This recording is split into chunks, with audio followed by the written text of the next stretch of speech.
La silver economy, comment vit-on dans l'île? On en parle bien sûr avec nos invités. On y va? Oui.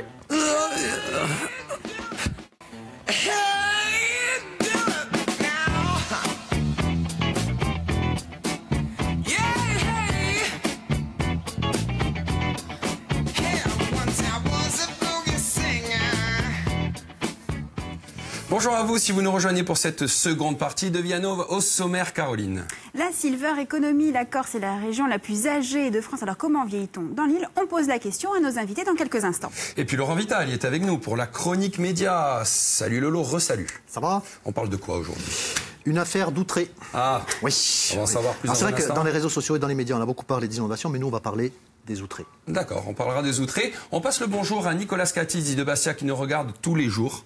Tous les jours, Nicolas. Voilà, un fervent téléspectateur. Et qui n'est pas de notre famille, donc ça tombe super bien. On embrasse très fort de Bastia. Et vous pouvez bien sûr réagir tous les jours avec le hashtag Via Nova et nous poser toutes vos questions sur les réseaux sociaux. Mais comme chaque jour, c'est la revue de presse.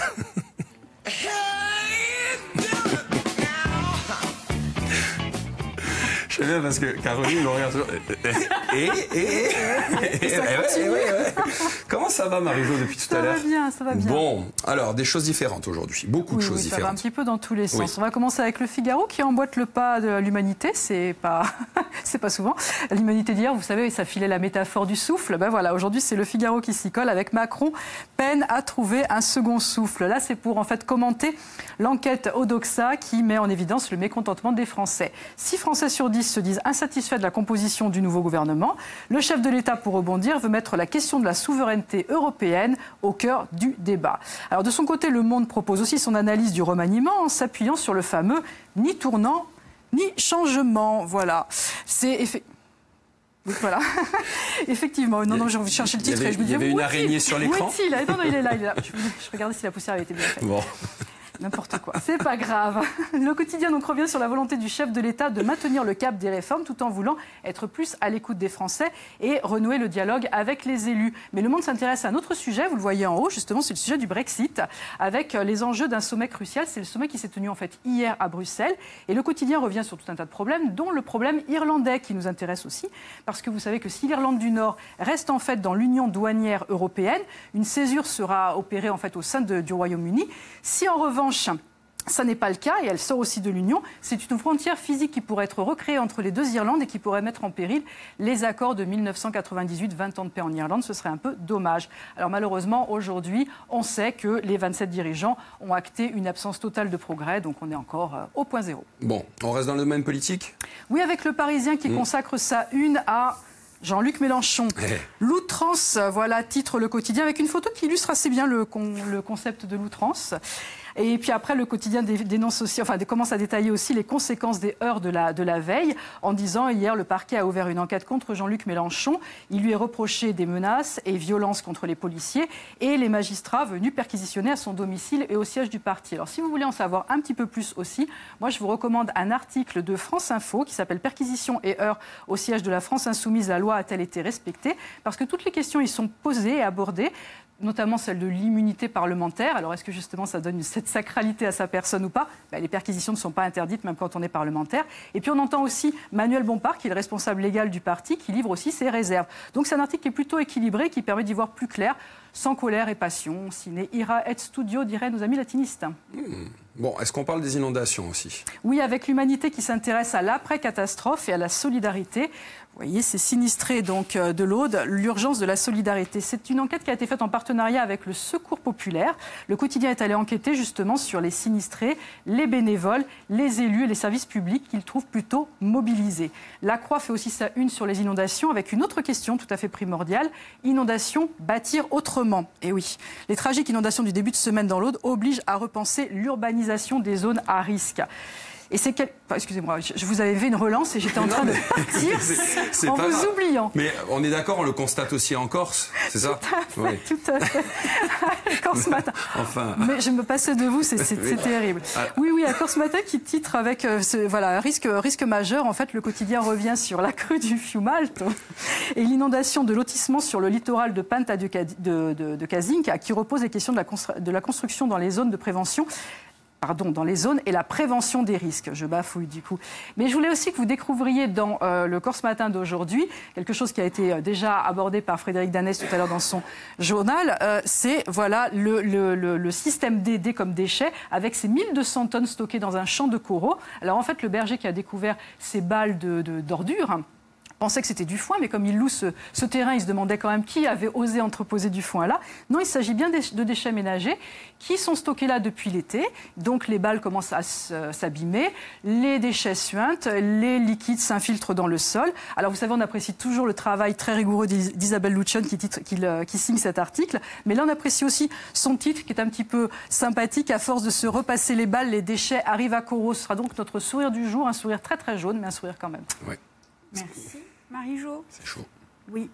On vous retrouve donc demain sur ce plateau et ce soir avec Célia Pétrogne à partir de 20h10 dans le rendez-vous avec 3 petits points. Carl Zéro pour parler du Festival du film politique de Porto Vecchio. Bye bye. Très bien. Bye bye. Merci beaucoup Marie-Jo. Laurent, spécialiste média, aujourd'hui une chronique médiatico-judiciairo-politico, enfin plein de choses quoi. C'est la fameuse affaire d'Outré, donc et pour qu'il y ait outré, vous le savez, il faut qu'il y ait outrance.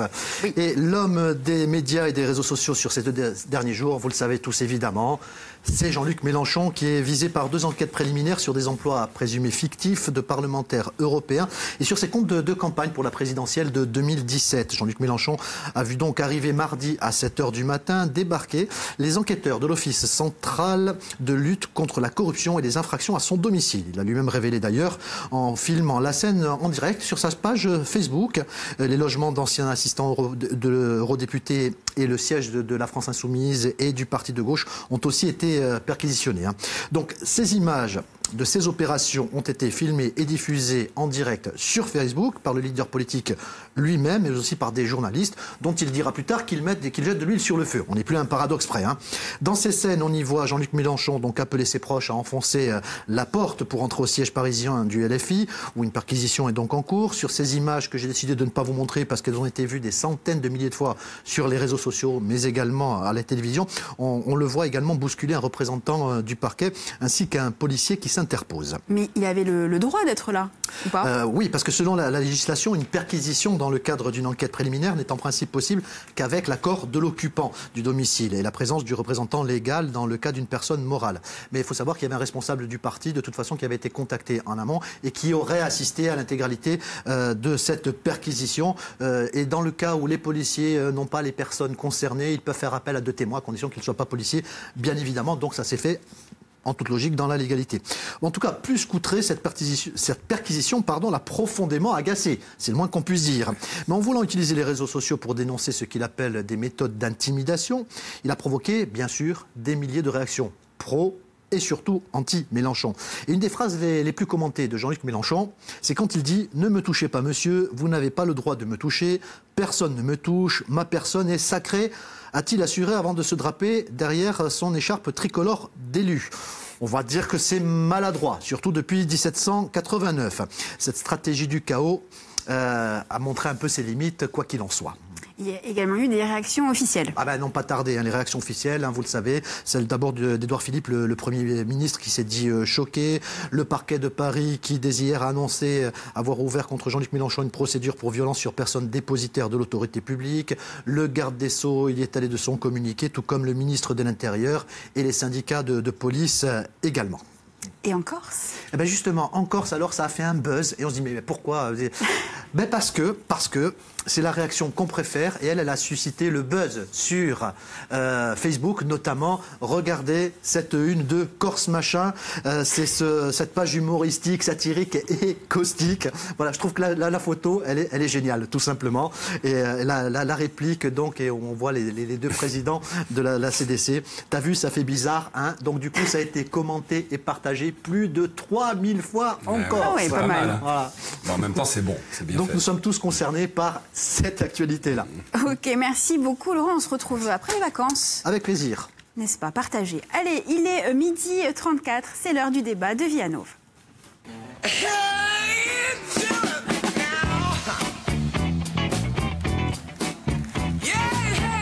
Alors Alors, selon l'INSEE, la Corse comptait en 2013 près de 90 000 personnes âgées de plus de 60 ans, soit près de 28% de la population. Et l'Institut anticipe, en 2050, elles représenteront plus de 40% de la population. Alors, l'île est-elle prête à relever ce défi démographique? Pour en parler, nous accueillons Stéphane de Rocazer, directeur adjoint de la filière EHPAD au sein de l'Union des mutuelles de Corse Santé. Bonjour. Oui, bonjour à tous. Marie Tadei, responsable commercial de la Poste. Bonjour. Bonjour. Et Maxime Krief, délégué départemental de l'association ECTI. Alors bonjour à vous trois et bienvenue. Merci d'avoir accepté notre invitation. Alors la Silver Economy fait référence donc aux cheveux argentés des seniors, comprend l'ensemble des activités dédiées à l'avancée en âge de nos sociétés. Plus qu'un marché, ces déclinaisons se retrouvent dans tous les secteurs d'activité, les loisirs, la santé, le logement ou encore les transports. La Corse, je le disais, est la région la plus âgée de France. Elle sera bientôt la région la plus âgée d'Europe. Stéphane de Rocazer, on commence avec vous. L'île sait-elle prendre soin de ses aînés? Écoutez, tout d'abord, merci d'avoir convié l'Union des mutuelles Corse Santé, que je représente. Je crois qu'il y a eu en Corse il y a toujours eu de la solidarité auprès des personnes âgées. Et donc, voilà, il s'agit de faire perdurer, bien sûr, cette situation. Est-ce que nous arrivons pleinement à atteindre cet objectif? Écoutez, en tous les cas, au niveau de l'Union des mutuelles Corse Santé, nous nous y employons. Voilà, cette structure qui s'est régionalisée d'ailleurs en 2016, puisque les deux structures départementales en fait se sont retrouvées au sein d'une union régionale. Donc cette structure a déployé véritablement beaucoup d'efforts pour proposer des tas de services. Qui part de la petite enfance, mais tout au long de la vie. Tout au long de la vie, absolument, puisque l'on retrouve aussi des services à destination des personnes âgées, donc les EHPAD bien entendu, mais au-delà de l'HAD, des services à la personne et des services de soins infirmiers à domicile. Donc véritablement, l'Union des mutuelles a fait ces dernières années beaucoup d'efforts pour œuvrer dans ce cadre-là. Maxime Krief, sur l'accompagnement des aînés. Comment jugez-vous la région? Est-ce que nous sommes assez performants? Pour l'accompagnement des aînés, je reprends un petit peu ce que disait monsieur. C'est vrai qu'il y a une tradition en Corse d'accompagnement des aînés. De mon côté, je représente l'association ECTI qui, elle, accompagne les acteurs économiques et sociaux dans leurs projets, pour la réussite de leurs projets. Et notre vocation, en fait, c'est d'aider ces gens-là à réussir. Voilà. Alors, quelles sont les missions de cette association, justement? Alors, les missions sont diverses. La première mission, bien sûr, c'est ce que je viens de dire, c'est-à-dire accompagner les gens pour réussir. La deuxième mission, c'est aussi les retraités qui ne savent pas quoi faire. Alors, on en demande, bien sûr. Alors, oui, parce qu'on peut être retraité, senior et très actif. Alors nous sommes des seniors experts très actifs. Alors dans beaucoup de domaines.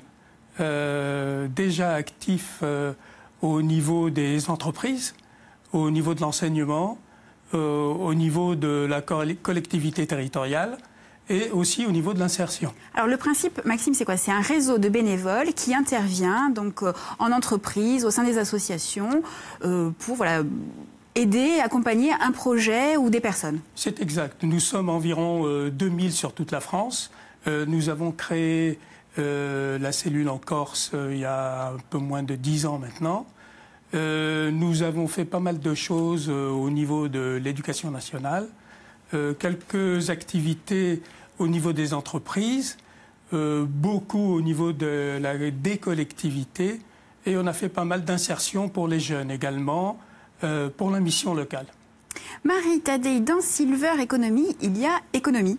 Absolument. Absolument. Et donc la Poste a pris le parti de développer très, très tôt finalement des services et des produits à destination de ce marché. Absolument. En fait, le groupe La Poste adapte toujours aux évolutions de la société ses prestations. Il est indéniable qu'il y a un vieillissement de la population qui concerne vraiment la Corse. Et le groupe a donc, mais depuis longtemps déjà, on a depuis pas mal d'années lancé de la téléphonie dans nos bureaux de poste. Et vous aviez déjà des téléphones qui étaient dédiés aux personnes plus âgées, avec par exemple un écran plus grand, des touches plus larges. Aujourd'hui, depuis quelques années déjà, on s'est rapproché des collectivités territoriales où on propose un service qui est pris en charge par les maires, et des maires y ont déjà adhéré, où ils prennent en charge la visite par le facteur des personnes en situation de fragilité, qui concerne souvent des personnes âgées. Et effectivement, on va plus loin aujourd'hui, notamment pour rompre l'isolement, être en proximité et surtout lutter contre la fracture du numérique. Et pour cela, on a plusieurs solutions qui sont proposées. Dans la proximité, on a un acteur majeur de proximité qui est le facteur. Oui. Les sondages... Qui fait le lien. Qui fait le lien. Et qui passe tous les jours, surtout. Qui passe tous les jours. C'est une présence quotidienne. Exactement. Et les sondages montrent bien qu'il y a une confiance dans la personne qui est le facteur. Ce facteur est accompagné parce que ce sont des gestes, métiers qui diffèrent. Le facteur fait bien la différence entre remettre une lettre recommandée à domicile et visiter une personne âgée. Donc on accompagne au travers de la formation. Donc aujourd'hui vous avez une solution qui s'appelle Veiller sur mes parents, qui est adaptée, où le facteur va rendre visite au domicile, mais surtout il va être équipé d'une technologie qui existe déjà dans bon nombre d'entreprises qui sont proposées. C'est un médaillon avec une alerte, un système d'alerte 24 heures sur 24. Mais l'atout de la Poste, c'est tout d'abord son maillage territorial avec 500 facteurs présents tous les jours sur le territoire qui offrent des services tous les jours au quotidien avec nos prestations traditionnelles qui continuent, qui demeurent naturellement, mais en plus avec des services pour les personnes âgées, d'autant que ces personnes âgées, souvent le facteur les voit plus régulièrement que les personnes actives qui sont moins souvent à domicile et c'est l'acteur de confiance avec Veiller sur mes parents. Mais alors Marie, je suppose que si ce dispositif a été mis en place, c'est qu'il y a eu une demande ou un besoin. Est-ce que c'est pas finalement le plus grave Est-ce que ça ne veut pas dire que le lien finalement générationnel, cette fameuse solidarité, s'est un peu coupé et rompu? Oui, et on me le dit aussi sur Facebook justement. Ce qui est dommage, c'est de devoir payer ce facteur pour quelque chose qui se faisait naturellement auparavant. Alors, tout à fait. On est bien d'accord que c'est qu'il y a un besoin, de toute façon. Tout à fait. Et ce besoin date depuis longtemps, puisque le facteur a toujours eu un lien de proximité et qui continue. Cependant, aujourd'hui, c'est vraiment un service qui est cadré, où les gens sont formés. Les facteurs, d'ailleurs, demandent. Il y a eu un sondage avec Ipsos et qui montre que les facteurs sont très responsables sur ce type de mission. Ils comprennent très bien qu'il y a une attitude à avoir. Ils sont formés, accompagnés et... Très bien, donc en tout cas on accompagne au mieux. Stéphane, un point aussi qui est essentiel, en Corse on ne peut pas le nier, les seniors sont également très touchés par la pauvreté et la précarité. 35,6% des ménages, 50% dans certaines zones rurales. Comment on accompagne les plus précaires et peut-être plus spécifiquement s'agissant du logement? Alors, il est clair que effectivement beaucoup de personnes âgées sont en difficulté et en situation de pauvreté. Considérant, on va dire, l'union des mutuelles de Corse Santé, il y a des valeurs d'entraide qui sont très fortes au niveau de cette structure.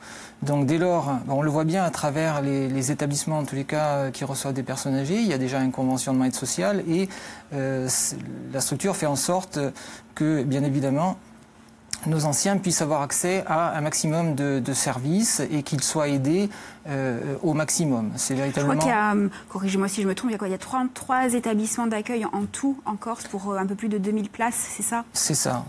Et dans ce cadre-là, l'Union des mutuelles Corse Santé a une filière EHPAD avec trois structures. Une à Coro qui est de 75 lits, une à Cargès qui est de 24 lits et une autre depuis l'année dernière qui est à Lévis et qui représente 33 lits. Donc dans le rural. Absolument. C'est intéressant effectivement de relever que l'Union des mutuelles a su justement investir le rural. Et on le voit bien à travers certaines études, quand on voit le pourcentage de personnes très âgées, voire en tous les cas à partir de 60 ans et au-delà, dans des régions telles l'Ouest ou l'Alta-Roque, il y a des niveaux très très importants. Voilà. Et donc il est intéressant de relever que justement l'Union des mutuelles a fait l'effort, a investi ces territoires pour amener des solutions. Et donc il y a véritablement une situation très volontariste de la part de la structure. Alors j'ai une petite réaction sur Facebook. Est-ce que le coût d'une maison de retraite est en fonction des revenus des personnes? Alors, si vous voulez, les structures, bon, il y a différents types de structures. Hein. Déjà, je vais redresser un petit tableau. Nous avons les structures publiques, nous avons des structures privées lucratives et des structures privées non lucratives. Toutefois, nous avons également un conventionnement qui peut être obtenu, un conventionnement au titre de l'aide sociale. Et ce qui veut dire que, dès lors, nos structures sont accessibles à tous, quel que soit le niveau de revenu. Donc, en effet, les personnes peuvent être aidées par la collectivité. Donc, auparavant, c'était le Conseil général qui pouvait amener une aide. Maintenant, c'est bien évidemment la collectivité de Corse pour notre région. Toutefois, c'est une aide, mais c'est une avance en fait, parce que dès lors que la personne a des biens, au décès de la personne, les sommes qui auront été engagées par la collectivité seront peut-être récupérées s'il y en a la possibilité, si la personne a des biens en propre, etc. Maxime, est-ce que vous constatez parmi vos bénévoles, vos recrutements de bénévoles, une différence entre le rural et l'urbain ou le périurbain, dans leur démarche ou dans leurs aspirations? C'est certain, on a beaucoup moins de personnes qui nous arrivent du rural que de l'urbain, bien entendu. La plupart des actifs sont plus urbains que ruraux. Voilà. Pour revenir un petit peu à la Silver Economy, si je peux me permettre. Bien sûr. Notre association ECTI travaille énormément aussi sur la Silver Economy. C'est-à-dire, dans un autre point de vue, le fait même qu'il existe cette Silver Economy, il y a beaucoup de petites sociétés qui se créent pour rendre des services à la personne, à la maison ou à l'extérieur, et qui voudraient créer des sociétés. Oui. Et donc ECTI a aussi plongé dans ce créneau pour aider ces jeunes entreprises. C'est le partage d'expérience. Pardon ? C'est le partage d'expérience et de compétences. Nous avons la compétence, nous avons l'expérience, nous avons les personnes qui peuvent s'occuper de ça, à tel point que fin 2016, ECTI a obtenu le trophée Silver Economy. D'accord. Silver Eco, pardon. Silver Eco. Silver Eco. Alors, justement, comment les entreprises peuvent-elles se convertir à la Silver Economy? Il faut déjà qu'elles trouvent un bon créneau dans la Silver Economy. Alors, il existe de très grosses sociétés de Silver Economy, je dirais, genre Silver Valley et d'autres, qui, elles, ont une très grosse expérience dans la création de sociétés. Elles ont une expérience surtout des besoins dans ce domaine-là. Elles aident les petites entreprises à se créer et elles leur donnent, disons, du travail aussi même. Voilà.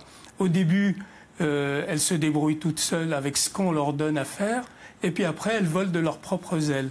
Même question pour vous, Marie. Je rappelle que selon BPI France, la Silver Economy représentera en 2020 un chiffre d'affaires de 130 milliards d'euros et la création de 300 000 emplois. Alors comment ? Alors on a vu que la Poste avait commencé à mettre les jalons, mais je suppose que vous allez aller encore plus loin vu le vivier à la fois et d'emplois et de ressources monétaires que ça représente. Tout à fait. On va s'adapter encore à cette évolution.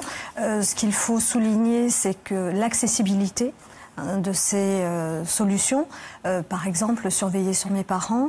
Aujourd'hui, si vous avez besoin d'une information, cela intéresserait l'entourage d'équiper ou même la personne elle-même, n'importe quel bureau de poste est à même de mettre en relation, également via le facteur, qui est l'acteur majeur de proximité. Et bien sûr, on va adapter et aller, non pas dans la santé, il ne faut pas imaginer que nous sommes simplement complémentaires par rapport aux offres médicales. Nous ne rentrons absolument pas dans ce cadre-là, mais nous allons évoluer sur le relationnel, sur le maintien à domicile et rompre l'isolement. On ira de plus en plus loin dans ces démarches-là. Il faut savoir que, par exemple, actuellement, il y a un projet avec les collectivités collectivités territoriales, on va faire des ateliers pour familiariser les personnes qui rentrent en âge avec le numérique. Par exemple, Ardoise, qui est la tablette qui est avec moi, on la voit pas l'écran. Florian, si vous voulez la montrer. Très bien. Donc, on est l'exemple où elle est dédiée aux personnes qui rentrent en âge et avec une accessibilité, une ergonomie où la personne qui va l'utiliser va avoir accès très facilement à la messagerie, à des actualités adaptées. Exactement, avec de l'actualité, notre temps par exemple. Est-ce qu'on peut imaginer, Marie, que la Corse, avec tout ce qu'on s'est dit, soit ou devienne un territoire test, comme une sorte de laboratoire pour la silver economy et les initiatives prises par naturellement votre groupe et d'autres, évidemment? Absolument. On a eu au mois de mars un sondage auprès des facteurs qu'on a déployé de nouveau au niveau local, un questionnaire de quelques questions pour adapter nos offres aux besoins locaux. Alors, on adapte naturellement nos besoins en externe par rapport aux personnes qui sont concernées, mais également en interne. Donc, si vous voulez, l'adaptation se fait localement et effectivement, il y a des réflexions directement avec le siège sur des adaptations locales des offres. Oui. Merci beaucoup, Flo. On conclut. Oui, on va conclure. Vous vouliez rajouter rapidement ce que disait Madame. Donc, elle parlait de complémentarité. Effectivement, je crois que la société corse a besoin véritablement de se mobiliser à tous les niveaux pour relever ce défi. Le nombre de personnes âgées va augmenter de manière très très importante et il faut que notre société corse soit prête. Et donc, ça passe effectivement par de la complémentarité. La Corse est prête pour vous ? Écoutez, je pense que la Corse a beaucoup d'atouts et je crois qu'il faut mettre en œuvre ces atouts que nous avons. Est-ce que ça serait comme une priorité ? Il faut que ça soit une priorité. Oui, je pense qu'il faut le considérer comme une priorité, effectivement. Et alors, je rebondis sur ce que vous avez dit tout à l'heure. Très rapidement, la prestation de veiller sur mes parents bénéficie également d'un crédit d'impôt, également. D'accord. Je voudrais dire que la Corse est prête quand même à relever le défi, puisque la Corse est prête à relever le défi numérique. Tout ça, ça va se passer presque en numérique. Il y a le Fab Lab à Corté. Donc en fait, la Corse est prête. Tous les ingrédients sont là, en tout Exactement. cas. Les voyants sont au vert. Ouais. Ben, merci beaucoup à vous trois. Nous, on va se retrouver dans la troisième et dernière partie de Vianove avec Davia Bourgeois, Francesca Peschi-Olives et Olivier Balbino, directeur des programmes de RCFM. On va parler des programmes de vacances, entre autres. Allez, à tout de suite.